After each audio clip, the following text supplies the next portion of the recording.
Hello friends, welcome to Kalyani IS Academy. In the previous lecture we have studied and understood issues and challenges of horticulture. In this lecture we will study issues and challenges of animal husbandry and poultry. So let's start the topic with issues and challenges of animal husbandry. At first we will understand the definition of animal husbandry. See, animal husbandry is rearing of animals to get different animal products. For an example, milk, right? Milk, then skin, then meat, then hair. Also to get different services from the animal. For an example, riding हो जाएगा, right? Luggage हो जाएगा, right? Entertainment हो जाएगा, right? और other purposes हो जाएंगे. इसीलिए जब जानवरों को पाला जाता है तो वह एनिमल हस्बेंड्री कहलाता है, right. So simple words we can say that the management of various species of domestic animal to get better products and to get better services is known as animal husbandry, right.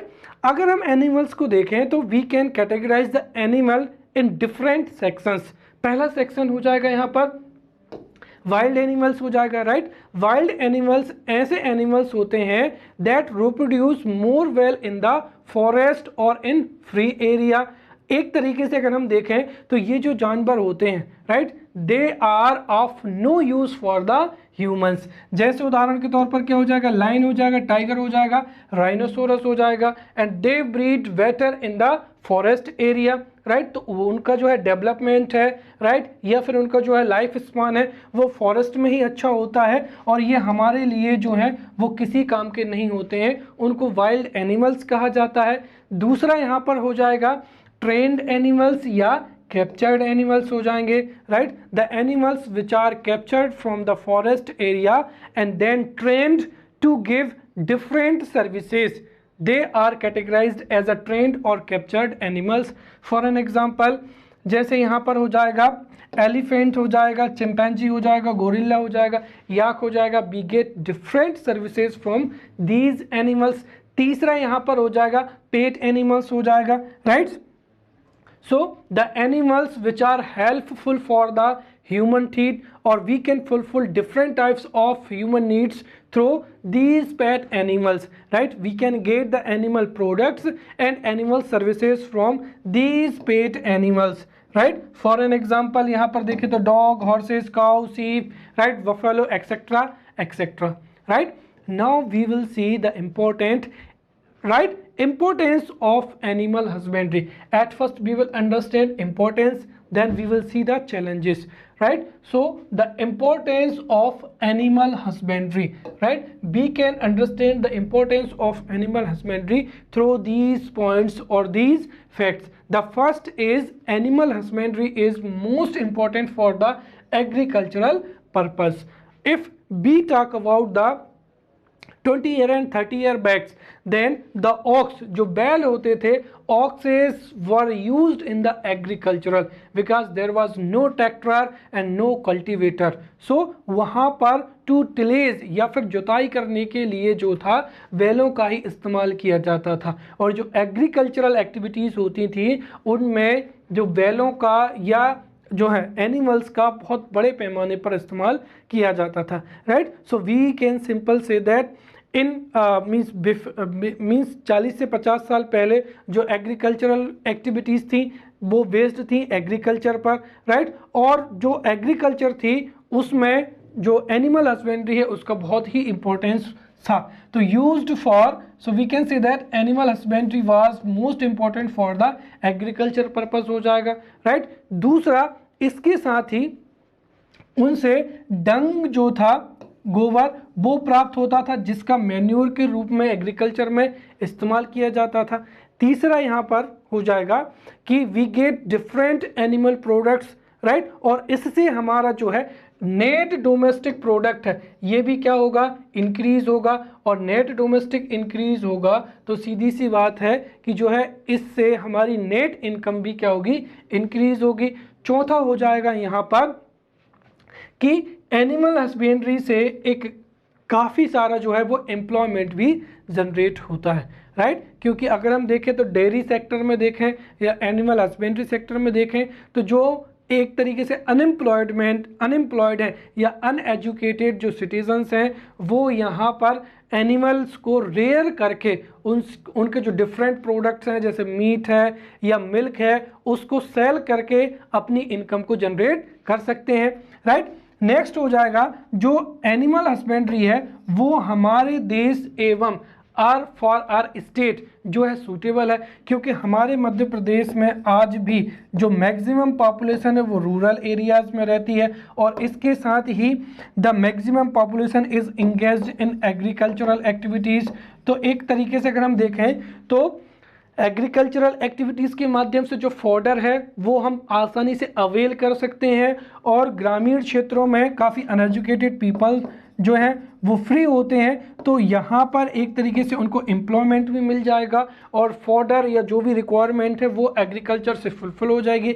Therefore there is a suitable condition for animal husbandry in our country and in our state. अगला हो जाएगा यहाँ पर कि importance of animal husbandry from the point of view of transportation, right. जैसे अगर हम देखें तो जो एस हो जाएगा या हॉर्स हो जाएगा, राइट, इनका हम ट्रांसपोर्टेशन के तौर पर या लगेज के तौर पर भी बहुत ज़्यादा इस्तेमाल करते हैं, राइट। अगर हम देखें तो आज से कुछ समय पहले बुलक कार्ट हो जाएगा, हॉर्स राइडिंग हो जाएगी, टांगा गाड़ी हो जाएगी, बैलगाड़ी हो जाएगी, राइट। ये सब ट्रांसपोर्टेशन के मीन्स थे, राइट। नेक्स्ट हो जाएगा यहाँ पर कि जब एडवर्स एनवायरनमेंट कंडीशंस होती हैं जैसे फ्लड हो जाएगा, राइट, या फिर फेमाइन हो जाएगा या लो रेनफॉल हो जाएगा, उन कंडीशंस में एग्रीकल्चर को सरवाइव करने के लिए या फिर जो है जो एनिमल प्रोडक्ट्स होते हैं वो न्यूट्रिशन प्रोवाइड करने के लिए भी क्या होते हैं, इम्पोर्टेंट होते हैं, राइट। तो जो हॉर्स कंडीशंस है, हार्श कंडीशंस हैं, फेमाइन है या लो रेनफॉल है, उनमें भी जो है एनिमल हस्बेंड्री इम्पोर्टेंट होती है, right. Next is nutritional basis हो जाएगा। यहाँ पर जो है एनिमल्स प्रोडक्ट्स होते हैं वो हमारी न्यूट्रिएंट्स डाइट को भी क्या करते हैं, कंप्लीट करते हैं। जैसे मीट हो जाएगा या मिल्क हो जाएगा, ये हमारे न्यूट्रिशन को भी इम्प्रूव करते हैं। Also we get different types of products, for an example that leather है या हाइड्स है, वूल हो जाएगा, ये भी हम एनिमल से प्राप्त करते हैं, which are also important for us. Now we will see challenges of animal husbandry in MP, और ये तो हमारे सिलेबस में मेंशन है इसलिए इसको बहुत अच्छे से पढ़ना है, right. Challenges of animal husbandry in Madhya Pradesh and we will understand through these points. The first यहाँ पर ये हो जाएगा animal disease and lack of health care in Madhya Pradesh, right. अगर हम देखें तो जो एनिमल हस्बेंड्रीज होती हैं उनमें काफ़ी सारी जो हैं कम्युनिकेबल डिसीजेस जो हैं कम्युनिकेबल डिसीजेज हो जाएंगी, राइट, या फिर उनके जो है ओरल डिसीजेज हो जाएंगी, राइट। तो काफ़ी सारी कम्युनल डिसीजेज होती हैं जिससे एनिमल हस्बेंड्री पर नेगेटिव इफेक्ट पड़ता है, राइट। इसके साथ ही जो है कि हेल्थ केयर जो फैसिलिटीज़ हैं वो भी इजीली अवेलेबल नहीं है। आप समझिए जो हेल्थ केयर फैसिलिटीज़ हैं वो सिटी बेस्ड हैं और वहीं पर अगर हम एनिमल हस्बेंड्री देखें तो वो रूरल बेस्ड एक्टिविटी हो जाएगा, इसीलिए यहाँ पर डिमांड एंड सप्लाई में मिसमैच होता है। इसीलिए कई बार जैसे डेयरी के लिए अगर हम देखें, अगर कोई काऊ है या बफेलो है जो कि 50,000 रुपये में या 40,000 रुपये में खरीदी जाती, अगर उसकी सडनली डेथ हो जाती है तो एक तरीके से जो है ह्यूज जो है वो बर्डन किस पर, फार्मर पर आ जाएगा। तो हमारे मध्य प्रदेश में जो है डिसीज़ कंट्रोल या हम ये कहें कि communicable diseases and lack of health care is the biggest challenges for the improvement in the animal husbandry in Madhya Pradesh. Second हो जाएगा यहाँ पर uneven distribution of the animals, right. अगर किसी पर्टिकुलर एरिया में जो है एनिमल्स पाए जाते हैं तो government can take many initiatives, government can launch policies to improve the quality, right, and the management of animal husbandry, but अगर uneven distribution होता है तो वहाँ पर गवर्नमेंट के पास में उतने रिसोर्सेज नहीं होंगे कि वो सब जगह पर जो है उनके लिए पॉलिसीज एग्जीक्यूट कर सके या हम इंफ्रास्ट्रक्चर को तैयार कर सकें। तीसरा हो जाएगा lack of good quality and proper quantity of green fodder. ये भी एक बहुत बड़ी रिक्वायरमेंट होती है, राइट। अगर जो एनिमल्स हैं हम उनको ग्रीन फॉडर जो कि हाईली न्यूट्रियस होना चाहिए वो अगर उनको प्रोवाइड नहीं करेंगे तो डेफिनेटली जो एनिमल प्रोडक्ट्स हैं जैसे मिल्क है या मीट है वह भी न्यूट्रियस नहीं होगा। तो एक तरीके से अगर क्वालिटी एवं क्वांटिटी वाइज जो है ग्रीन फॉडर अवेलेबल नहीं है तो उससे भी एनिमल हस्बेंड्री पर नेगेटिव इम्पैक्ट पड़ेगा। नेक्स्ट हो जाएगा lack of organised market. Whether जो जितने भी हस्बेंड्री प्रोडक्ट्स होते हैं, मिल्क हैं, मीट हैं, right, there should be a organised market for them, right. हमारे पास में जो भी प्रोडक्ट्स हैं the product should be easily sold out in the market, और जो प्रोड्यूसर है या जो फार्मर है वो जितना भी उसने इन्वेस्टमेंट किया है वो उसको समय पर उसको रिटर्न मिल सके। नेक्स्ट हो जाएगा यहाँ पर lack of training in animal husbandry in scientific matter. हमारे ग्रामीण क्षेत्रों में एनिमल हस्बेंड्री एक तरीके से सबसिस्टेंस बेस्ड पर होती है, राइट। और ग्रामीण क्षेत्रों में जो मॉडर्न एनिमल हस्बेंड्री प्रैक्टिसेस हैं, राइट, मॉडर्न मेथड्स हैं, उनके बारे में कोई भी जानकारी नहीं होती है, जिसकी वजह से लैक ऑफ मॉडर्न टेक्नोलॉजी और lack of modern husbandry practices are available in the rural areas. Next हो जाएगा indiscriminate slaughter of the animals to get the meat is also a challenges, क्योंकि यहाँ पर जब हम उनका स्लॉटर करते हैं, राइट, तो उससे भी जो है न्यूट्रिएंट्स वैल्यू पर इसका इफेक्ट पड़ता है, राइट। नेक्स्ट हो जाएगा deterioration in the quality of cattle breeds, right. जैसे जैसे टाइम जैसे जैसे जो है नई ब्रीड्स की जो कैटल्स हैं वो रेयर किए जा रहे हैं, वैसे वैसे चाहे मिल्क की हो या मीट की हो वो क्वालिटी भी क्या हो रही है, कम होती जा रही है। इसीलिए ये भी एक बहुत बड़ा चैलेंज है। जैसे अगर आप देखें तो आज भी ग्रामीण क्षेत्रों में पहले जो हमारी हमारी जो लोकलाइज्ड ब्रीड होती हैं, राइट, या फिर सूटेबल फॉर आवर क्लाइमेट्स, जो जितने भी एनिमल्स की ब्रीड होती हैं उनके प्रोडक्ट्स हाईली न्यूट्रियस होते हैं, राइट, और वो हार्श जो एनवायरनमेंट कंडीशंस होते हैं उनसे कोप भी कर पाते हैं। लेकिन जो एक तरीके से हम कह सकते हैं कि जो न्यू ब्रीड होती हैं वो एक तो हार्श एनवायरनमेंटल कंडीशन से कोप नहीं कर पाती हैं, और दूसरी चीज़ ये है कि उनके जो प्रोडक्ट्स होते हैं उनकी क्वालिटी भी क्या होती है, कम होती है, राइट। नाउ अगर हमसे पूछा जाए कि जो एनिमल हस्बेंड्री है, राइट, उसके चैलेंजेस तो हमको पता है, लेकिन उन चैलेंजेस को ओवरकम कैसे किया जाए, राइट, या फिर एनिमल हस्बेंड्री को कैसे इम्प्रूव किया जा सकता है, तो हम उसके लिए देखेंगे suggestions to increase the animal husbandry in our state through these points. पहला तो यही हो जाएगा कि आर गवर्नमेंट और जो फार्मर्स हैं they should focus on indigenous breed और लोकल ब्रीड हो जाएगा, राइट। उसका कारण क्या हो जाएगा, जो लोकल और इंडिजीनियस ब्रीड होगी वो लोकल कंडीशंस के लिए सूटेबल होगी, इसीलिए एक तो उसका डेवलपमेंट होगा या उसका जो लाइफ स्पान बहुत अच्छा होगा, और उसके जितने भी प्रोडक्ट होंगे वो भी क्या होंगे, उनकी क्वालिटी भी बहुत अच्छी होगी। दूसरा यहाँ पर ये हो जाएगा कि technological interventions in animal management practices, right. यहाँ पर जो है हमारे इंडिया की बात करें या मध्य प्रदेश की बात करें तो वहाँ पर हर घर में जो है वो एनिमल हस्बेंड्री की जाती है, राइट। लेकिन एक तरीके से हम कह सकते हैं कि वो कमर्शियल नहीं है। तो हमें अगर यहाँ पर किसानों की जो है इनकम को बढ़ाना है तो we need to promote the commercial animal husbandry so that जो फार्मर्स हैं वो लार्ज लेवल पर एनिमल हस्बेंड्री करें, और इसके लिए हमको जो है टेक्नोलॉजी उन्हें प्रोवाइड करानी पड़ेगी ताकि बहुत कम स्पेस में बहुत अधिक जो है एनिमल्स हैं उनको एक तरीके से रेयर किया जा सके, राइट। तीसरा हो जाएगा कि to stop the communicable diseases and to provide the best health care services, जो है हमें वैक्सीनेशन की जो प्रोसेस है या हेल्थ केयर जो सर्विसेज हैं वो भी अधिक मात्रा में प्रोवाइड करानी पड़ेंगी, राइट। नेक्स्ट अगला हो जाएगा कि हमारे देश में जो लोकल ब्रीड्स हैं उन पर रिसर्च करने की रिक्वायरमेंट है, और लोकली और जो इंडिजीनियस ब्रीड्स हैं, राइट, उनमें एक तरीके से रिसर्च करके उनकी जो है क्वालिटी को और इम्प्रूव करने की ज़रूरत है, राइट। इसके साथ ही जो ब्रीडर है, राइट, या जो फार्मर है, राइट, उनको ट्रेनिंग दिया जाना चाहिए और डेमोन्स्ट्रेशंस दिए जाने चाहिए, so that they could use the modern rearing practices, right, और वो अच्छी क्वालिटी या जो अच्छी ब्रीड की एनिमल्स हैं उनको रेयर कर सकें, राइट।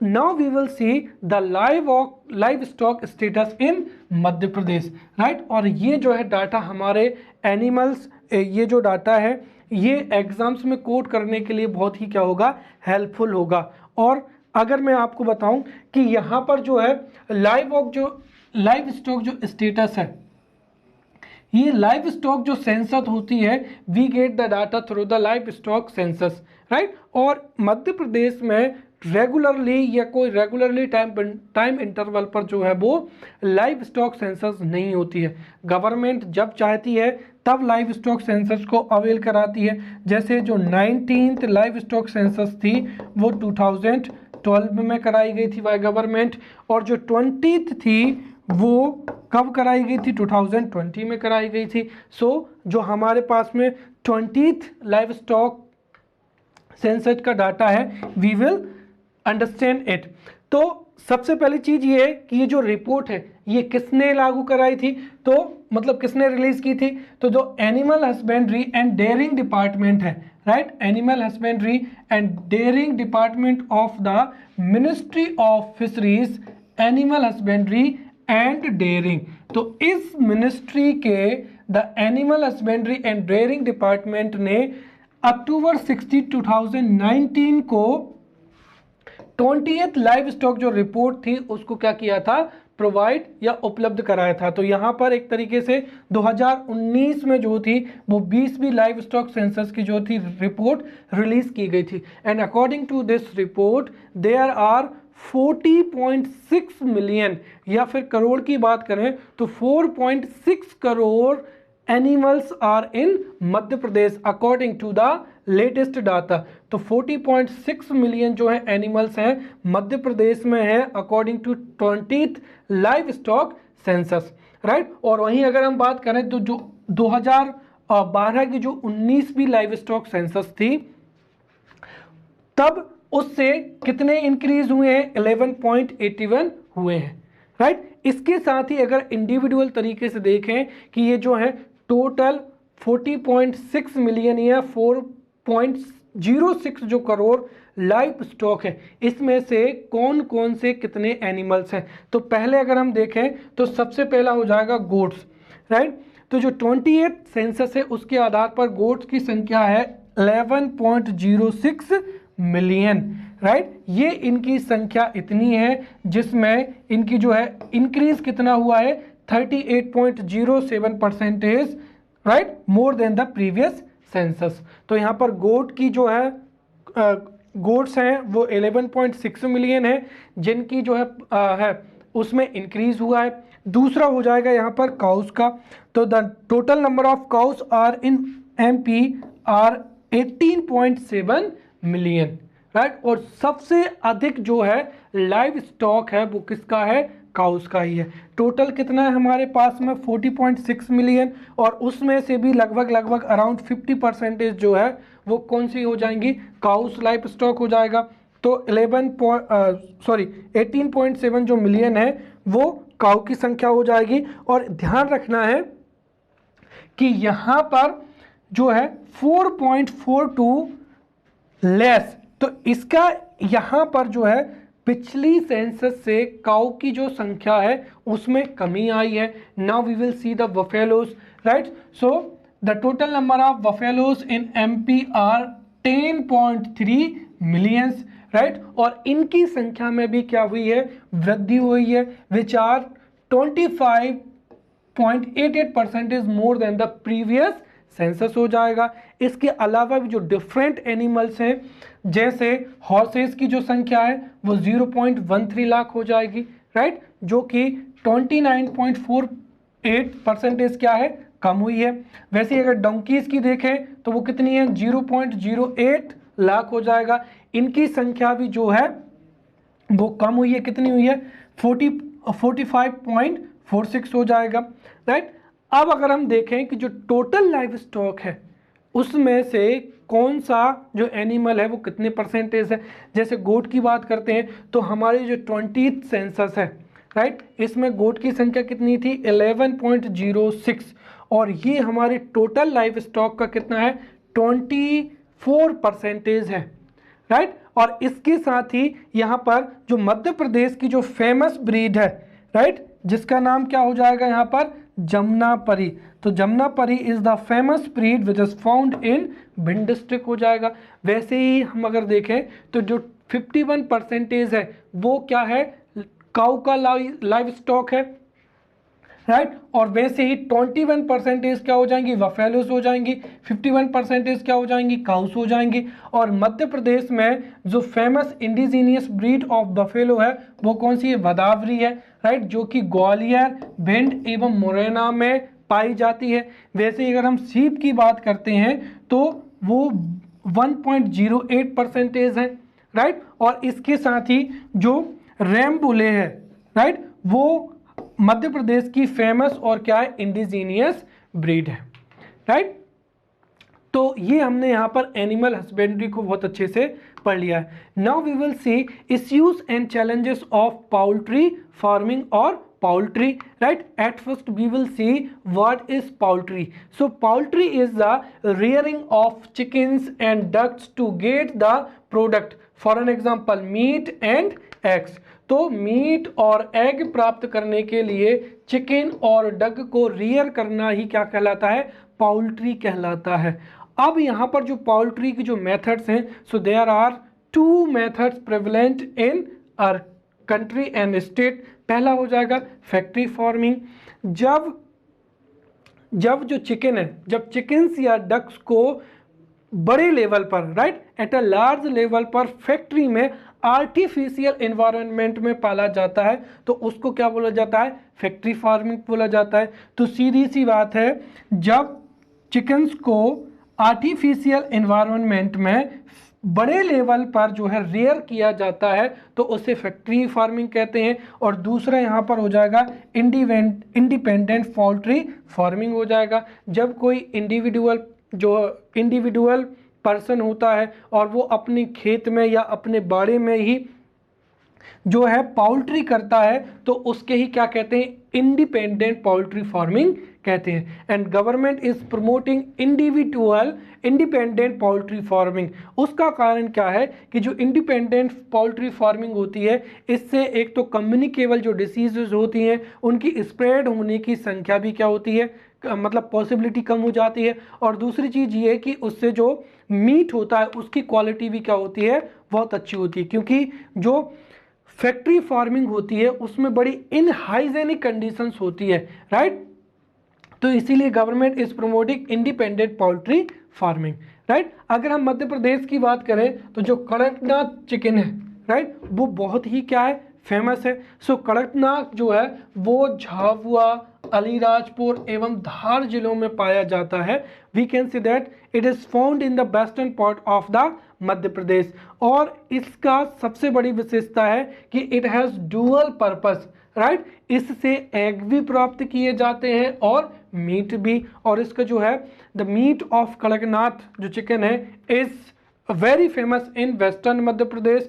और इसके कारण ही इसको 2018 में GI टैग भी मिल चुका है, right. So this is the important.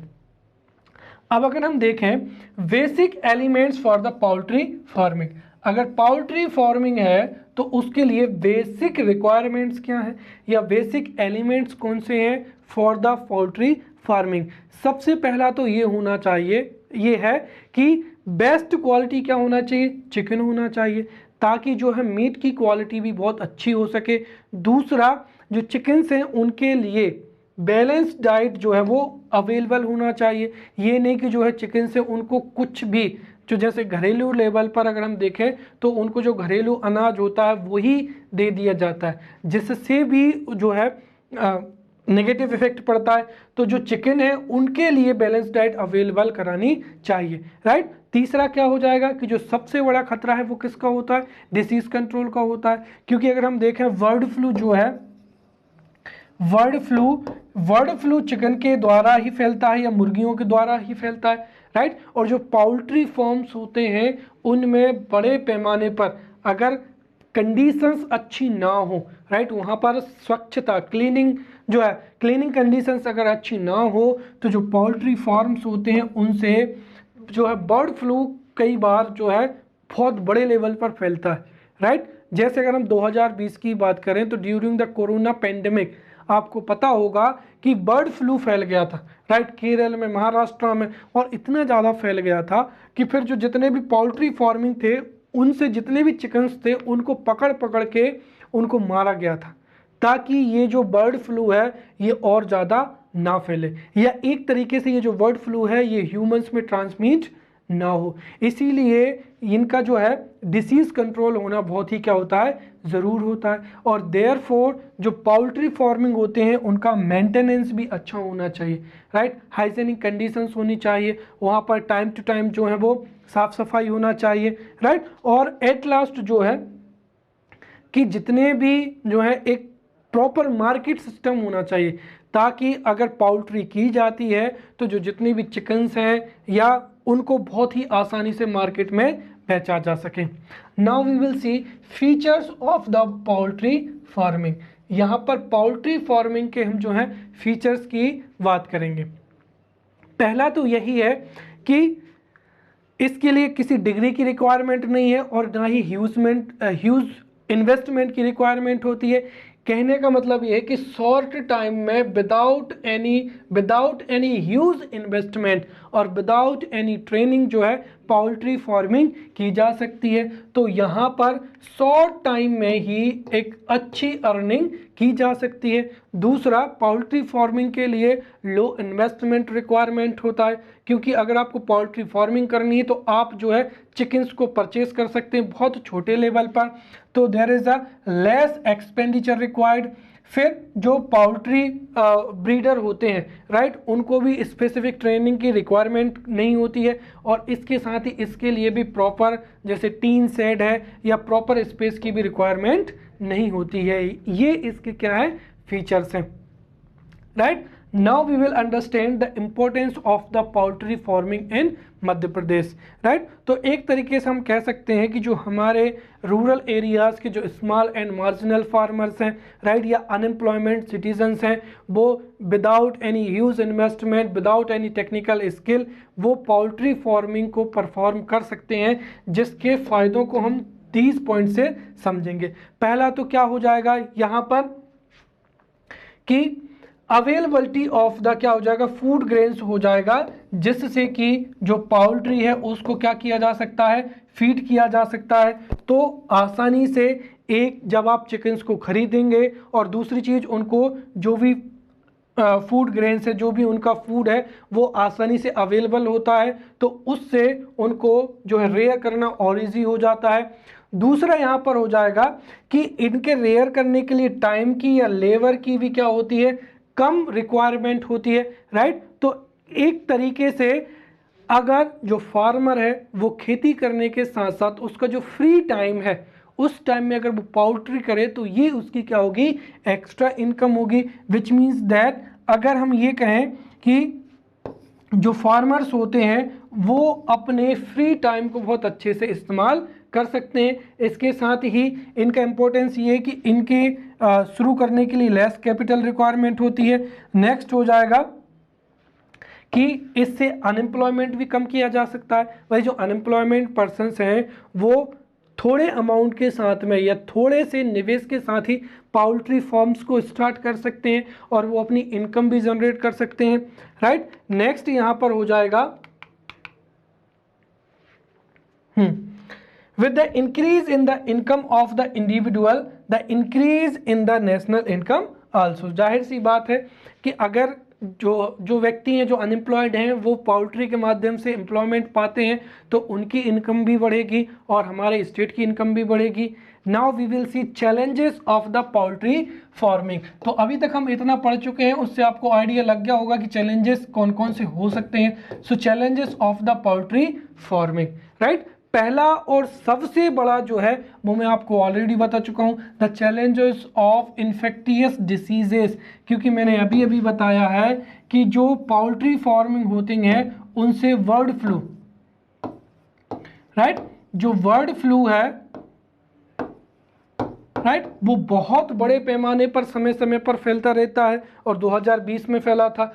तो the biggest challenges of the poultry farming is to control the diseases हो जाएगा। दूसरा हो जाएगा कि we don't have a good breeds of the chickens, right, और इसके लिए जो है हमको जो चिकन्स की क्वालिटी है या ब्रीड है वो इम्प्रूव करने की ज़रूरत है। तीसरी चीज़ है लैक ऑफ सोशल एक्सेप्टेंस, इसको आप बहुत अच्छे से समझना, राइट। कुछ जॉब्स ऐसी होती हैं, ये हमारे इंडिया में हमारे जो है ये हमारा कल्चरल एस्पेक्ट है, कल्चरल फैक्टर है कि हमारे देश में कोई सी भी काम को जो है सोशली एक्सेप्ट नहीं किया जाता है, राइट। कहने का मतलब ये है कि the person who is engaged in poultry farming definitely he would not have a good status, और एक तरीके से लोग उसकी रिस्पेक्ट नहीं करेंगे। तो इस तरीके की जो है मेंटेलिटी है केवल, राइट। तो कुल मिलाकर ये कि सोशल जो एक्सेप्टेंस वाकई में कभी कभी कम होता है और कभी कभी तो ये केवल और केवल मेंटेलिटी होती है, जिसकी वजह से जो फार्मर चाहे भी तो पोल्ट्री फार्मिंग करना वो इसके लिए इंटरेस्ट नहीं लेते हैं। नेक्स्ट हो जाएगा लैक ऑफ साइंटिफिक, क्या हो जाएगा, टेक्नोलॉजी हो जाएगा। अगर हम फॉरेन कंट्रीज़ की बात करें so they have modern technology, modern practices, and through the modern practices वहाँ पर एट अ लार्ज लेवल जो है वो चिकन या पोल्ट्री की जाती है, but we don't have these facilities, right. Next हो जाएगा लैक ऑफ फाइनेंस। जाहिर सी बात है कि if we use modern practices for the poultry farming then definitely there would be a huge requirement of capital which is not available in a state or in our country at a जो है आसानी से।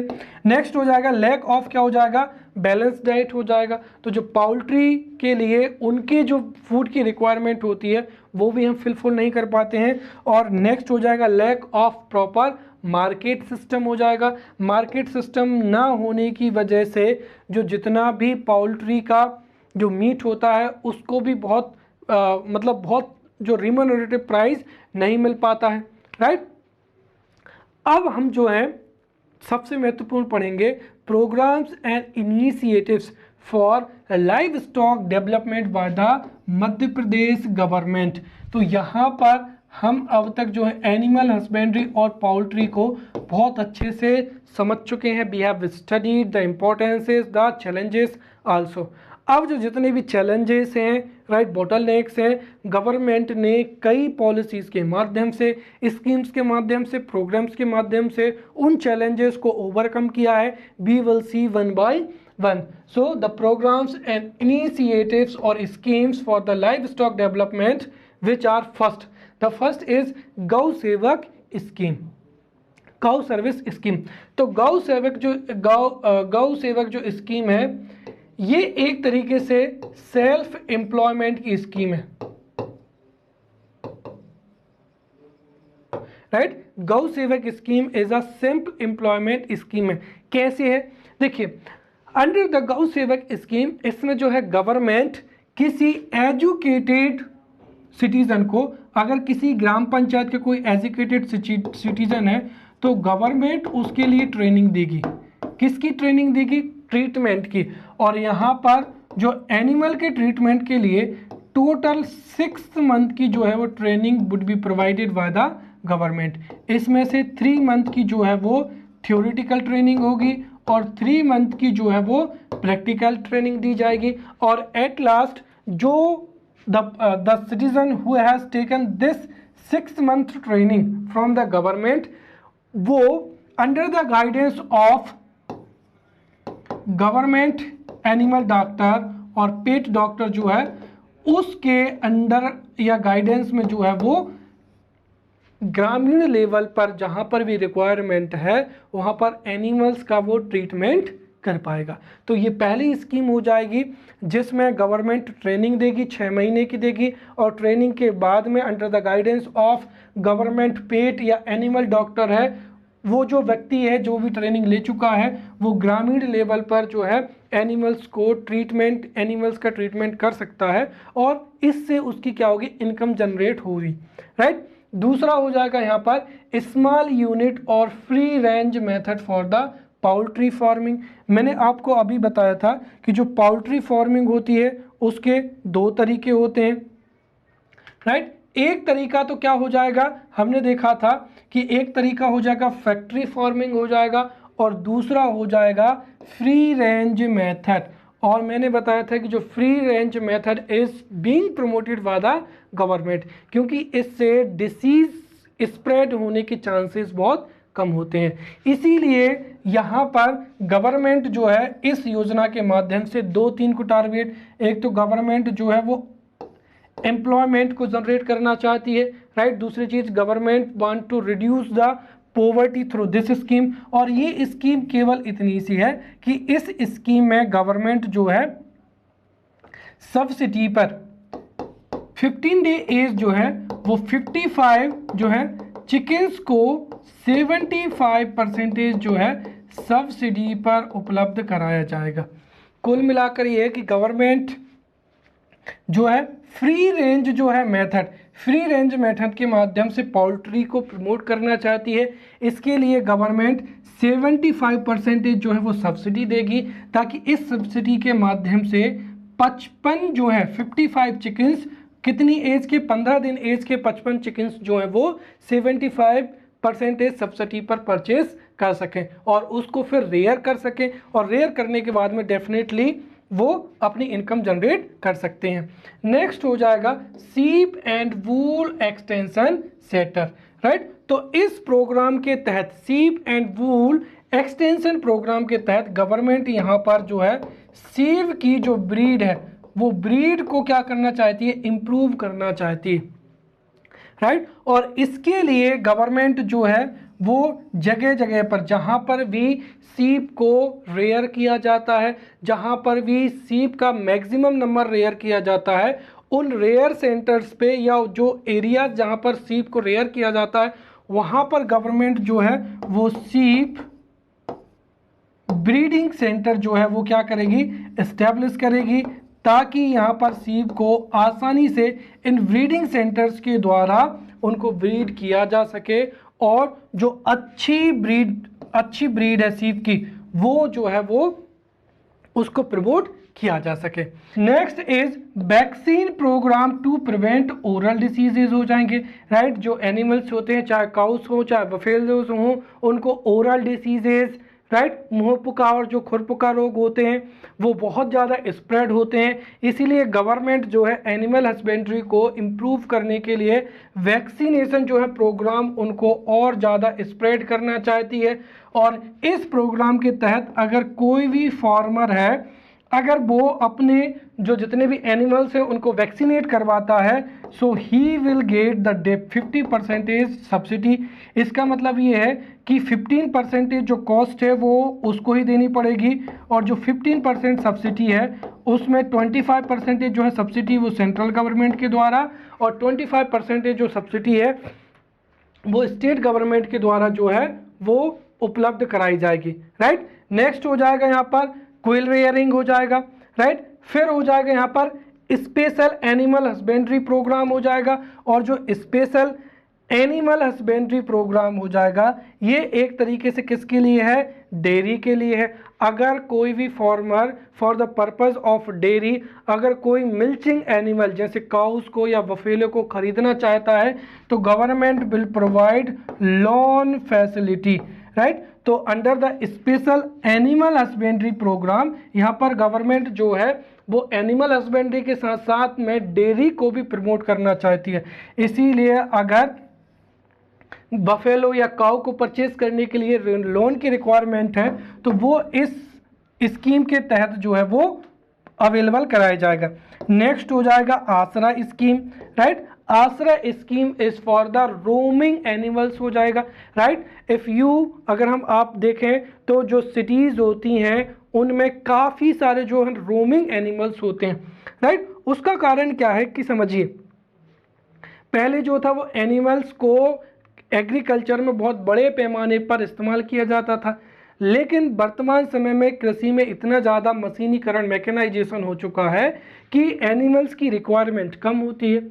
अगर हम देखें तो at present animals are reared for only two purposes, या तो मीट के लिए या फिर दूसरा हो जाएगा मिल्क के लिए।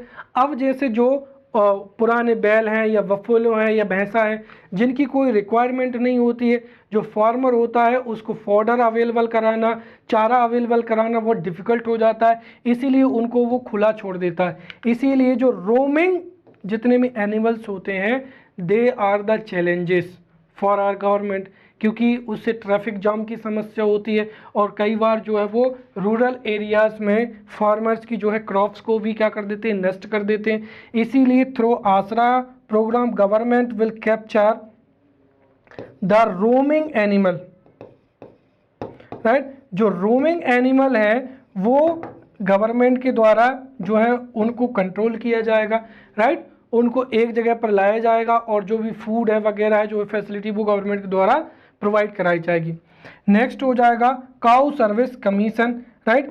सो as you know that the cow service commission has been established by the Madhya Pradesh government to control and to regulate the schemes and programs which are working toward the improvement in a dairy product। और हम एक तरीके से कह सकते हैं कि जो काऊ है, राइट, उसकी रिगार्डिंग जो जितनी भी स्कीम्स हैं उनमें इम्प्रूव हो सके, इसके लिए cow service commission has been established by Madhya Pradesh government under the cow conservation act 1995। तो काउ कंजर्वेशन एक्ट 1995 के तहत ही cow service commission has been established हो जाएगा, राइट। नेक्स्ट इज रानी खेत एलिमिनेशन स्कीम। यहाँ पर जो रानी खेत है ये एक कम्युनिकेबल डिसीजेज है which is prevalent among the kettles हो जाएगा, और इसकी वजह से बड़ी संख्या में कैटल्स की डेथ हो जाती है। तो रानी खेत के एलिमिनेशन करने के लिए गवर्नमेंट यहाँ पर वैक्सीनेट जो है प्रोग्राम को चला रही है, राइट। तो यहाँ पर गवर्नमेंट थ्रू दिस प्रोग्राम, जो गवर्नमेंट है वो वैक्सीनेट प्रोग्राम हो जाएगा, या हेल्थ फैसिलिटीज़ हैं जो गवर्नमेंट इस प्रोग्राम के तहत अवेलेबल कराएगी ताकि जो रानी खेत डिसीज़ है उसको कंट्रोल किया जा सके। नेक्स्ट हो जाएगा Madhya Pradesh state livestock and poultry development corporation हो जाएगा। अब इसके काम क्या है इसको हम बहुत डेप्थ में आगे पढ़ेंगे। नेक्स्ट हो जाएगा नंदी साल स्कीम हो जाएगा। अब हमारे मध्य प्रदेश में जो लोकल या इंडिजीनियस ब्रीड है उनमें इम्प्रूवमेंट के लिए, राइट, और जो क्रॉस ब्रीड है उसको प्रमोट करने के लिए, तो to promote indigenous breed, to develop the indigenous breed and promote the cross breed जो है वो नंदी साल स्कीम के तहत काउ ब्रीडिंग जो है सेंटर, काउ ब्रीडिंग जो है सेंटर वो इस्टेब्लिश किए जा रहे हैं ताकि जो इंडिजीनियस है या क्रॉस जो ब्रीड हैं उनको मध्य प्रदेश में प्रमोट किया जा सके। तो यहाँ पर नंदी साल स्कीम्स के तहत काउ ब्रीडिंग जो है सेंटर वो इस्टेब्लिश किए जाएंगे। नेक्स्ट हो जाएगा बैकयार्ड पाउल्ट्री फार्मिंग हो जाएगा, राइट। एक तरीके से बैकयार्ड कहने का मतलब ये है कि यहाँ पर गवर्नमेंट जो ग्रामीण क्षेत्रों के स्मॉल एंड मार्जिनल फार्मर हैं, राइट, वो अपने घर के बैकयार्ड में ही पोल्ट्री फार्मिंग कर सकें। इसके लिए जो है गवर्नमेंट उनको एक तरीके से सब्सिडी देती है ताकि वो यहाँ पर पोल्ट्री कर सकें। नेक्स्ट हो जाएगा मिल्क एनिमल इंश्योरेंस स्कीम। अब ये जो स्कीम है एक तरीके से डेयरी को प्रमोट करने के लिए है, क्योंकि जो मिल्चिंग एनिमल्स होते हैं वेदर काऊ की बात करें या बफेलो की बात करें, तो जब वो परचेज किए जाते हैं तो उनकी कॉस्टिंग बहुत होती है, राइट, 30,000 और मोर देन 30,000 रुपीज़। अब अगर कोई डेयरी जो है डेयरी संचालक है, अगर किसी एनिमल की डेथ हो जाती है तो जाहिर सी बात है उसका जो है वो इन्वेस्टमेंट क्या हो जाएगा, बेकार चला जाएगा, and he will occur he will इनकर लॉस, राइट। तो इसीलिए उसको कोई लॉस इनकर ना करना पड़े, तो यहाँ पर जो है मिल्क इंश्योरेंस जो है स्कीम यहाँ पर चलाई जा रही है, ताकि जो जितने भी मिल्चिंग एनिमल हैं उनका इंश्योरेंस किया जा सके, राइट। और इसके साथ ही लाइव स्टॉक डेवलपमेंट प्रोग्राम हो जाएगा। हम एक तरीके से कहते हैं ये भी एक बहुत बड़ा प्रोग्राम है, जिसके तहत चाहे हम बात करें सीप की या बफेलो की या फिर काऊ की बात करें, इन सब के लिए इस प्रोग्राम के तहत जो है ब्रीडिंग सेंटर्स इस्टेब्लिश किए जाएंगे, राइट, ताकि जो इंडिजीनियस और जो क्रॉस ब्रीड है वो हमारे प्रदेश में उनको प्रमोट किया जा सके।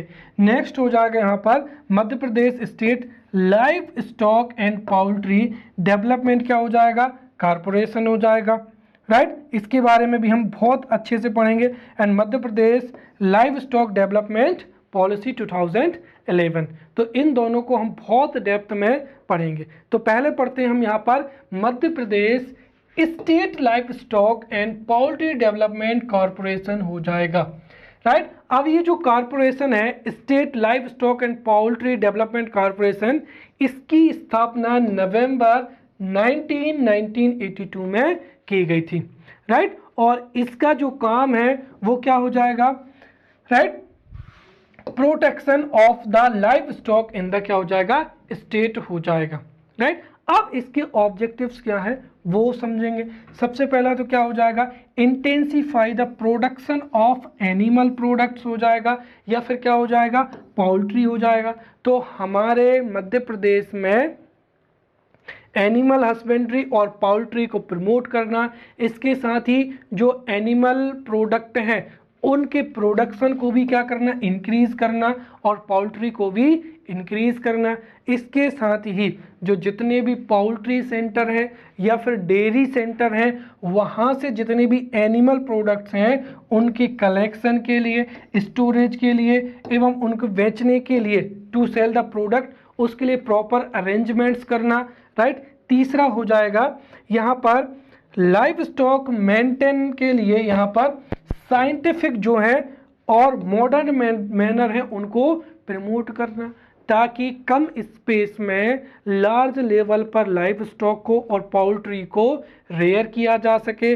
नेक्स्ट हो जाएगा कि मध्य प्रदेश की जो इंडिजीनियस स्पीसीज हैं, राइट, लाइव स्टॉक की या पाउल्ट्री की, उनको क्या करना, प्रमोट करना। तो इंडिजीनियस है या जो क्रॉस ब्रीड है, राइट, जिनसे एनिमल प्रोडक्ट्स में भी वृद्धि हो सकती है, राइट, और वहीं पाउल्ट्री में भी इंक्रीज हो सकता है, उनको प्रमोट करना, right. Next is Madhya Pradesh live stock development policy 2011, right. ये जो पॉलिसी है, इस पॉलिसी का डेफिनेटली पर्पस क्या है कि एक तो हमारा जो स्टेट है वो सेल्फ सफिशिएंट हो जाए, किसमें, लाइव स्टॉक में और लाइव स्टॉक प्रोडक्ट में। तो to make the state self sufficient in livestock and livestock products. लेकिन इसके साथ ही हमारे मध्य प्रदेश में जो लाइव स्टॉक से जो इनकम होती है उसको भी इक्वली, जो भी प्रॉफिट होता है, profit earn from the animal husbandry, उसको all section of the society में इक्वली क्या करना, डिस्ट्रीब्यूट करना, थ्रू क्या हो जाएगा, प्रोवाइडिंग परमानेंट लिवलीहुड हो जाएगा। कहने का मतलब ही कि पाउल्ट्री और एनिमल हस्बेंड्री को प्रमोट करके जो इनकम है उसको इक्वली डिस्ट्रीब्यूट करना, हमारे स्टेट को लाइव स्टॉक प्रोडक्ट्स में सफिशिएंट बनाना और लाइव स्टॉक में भी सफिशिएंट बनाना।